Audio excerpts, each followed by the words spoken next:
don't have no sense at all when I tell you point number one.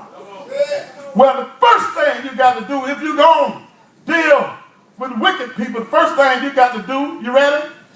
Number one is nothing. I told you you're going to think I'm retarded.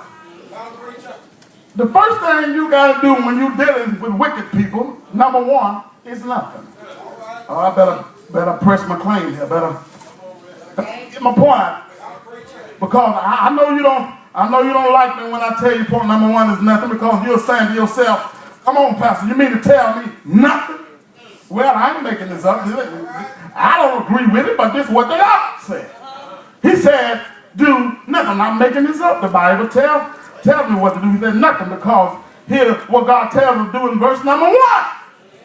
He says nothing. He said, fret not thyself because of evil doers. Now it's getting ready to come. Here it is. I'm finna make it plain. He said, neither be thou envious against the workers of iniquity. There it is. He says, do nothing. You mean to tell me when they cuss me out in my face on my job, I'm not supposed to do nothing? That's what the Bible, that ain't what I said. That's what the Bible says. If you're going to learn how to deal with wicked people, he says, do number one, nothing. And he said, listen to what he said. He said, fret not thyself because of evildoers.